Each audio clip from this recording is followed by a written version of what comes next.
Okay, so after it's all done, you can see nothing's running. You come back and you close the gray tank.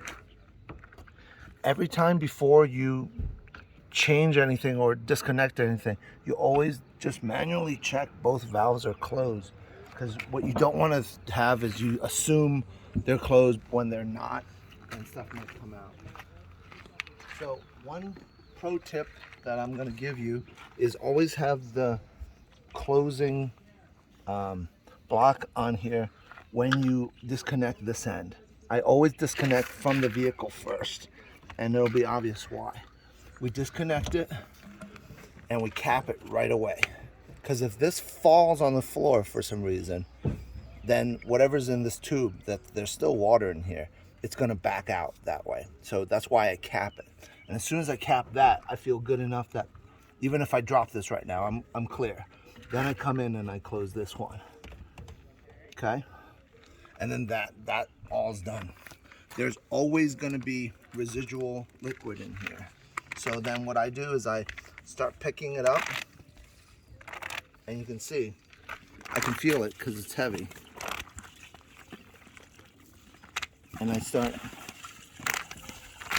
just working it up, closing the snake part until I get to the very bottom.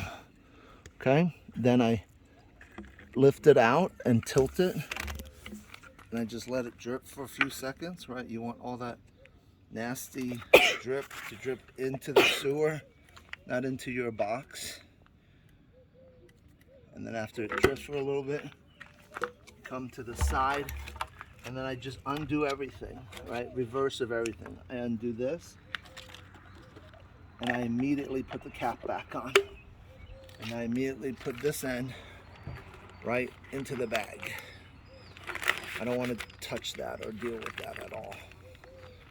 Okay, so that's one down. And then I come to this end, and I grab it by here, and I twist, and I again immediately cap this, so that now this is both capped, so nothing's going to be leaking.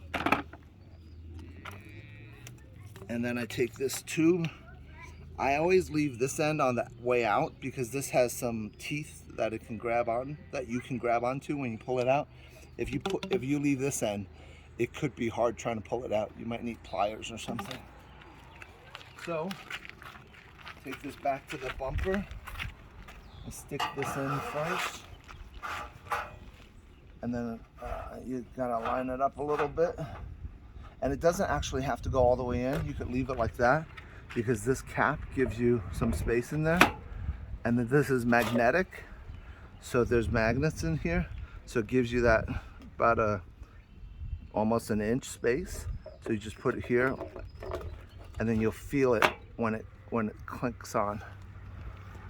So we took care of the tube, put all the nasty stuff away. This is a flushing tube, you won't need that. And then just put everything back in here, lock it all up. That's what you gotta do to dump. It's not too bad. You can do all of this in less than 15 minutes if you're on it.